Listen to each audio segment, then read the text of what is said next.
પરીક્ષિત રાજાએ ધનુષ બાણ ઉપાડ્યા અને ઋષિ ઉપર નિશાનો કર્યો. મારું અપમાન કર્યું, ગુસ્સો છે. અને પછી થોડીક સદબુદ્ધિ પ્રગટ થઈ કે બ્રહ્મ હત્યા ન કરાય, ઋષિ હત્યા ન કરાય. પછી શું, ત્યાંથી એક સાપ નીકળતો છે આશ્રમમાં. તો એ ઋષિના માથા ઉપરથી નિશાનો લઈ અને એ સાપ ઉપર નિશાનો લગાવીને બાણ છોડ્યું અને ત્યાં સાપ ત્યાં જ ગૂંચળું વળીને મરી જાય છે.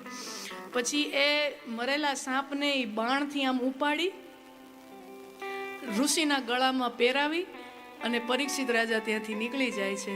અને પાછળ ઈ રાજમહેલ પહોંચી ગયા જાય છે પરીક્ષિત રાજા. અને પાછળથી ઋષિના દીકરા આવ્યા અને હજી ઋષિને ખબર નથી, ઈ તો ધ્યાન અવસ્થામાં છે, એને ગળામાં મરેલો સાપ કોઈ પહેરાવી એને ખબર નથી. પાછળથી ઋષિના પુત્ર આવે છે અને જોવે છે કે મારા પિતાની આવી મસ્કરી કોઈએ કરી છે અને એ દીકરાથી સહન થતું નથી. બ્રહ્મ તેજ છે, અગનનો ગોળો છે, યુવાની અવસ્થા છે, એટલે એ ઋષિ પુત્ર શ્રાપ આપે છે. ઇતિ લંઘિત મર્યાદમ સપ્તમે તક્ષકે હણી.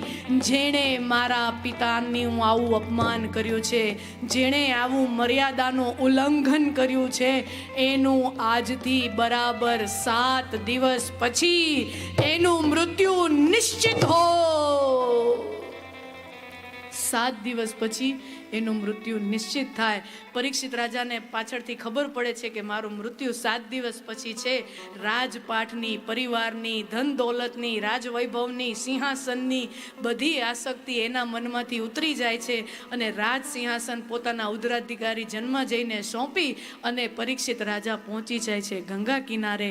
અને ત્યાંથી પછી એના 7 દિવસ એને હવે જીવનમાં બાકી રહ્યા છે અને 7 દિવસમાં મારો ઉદ્ધાર કરવો છે એવા દ્રઢ નિશ્ચય સાથે ગંગા કિનારે પહોંચે છે. અને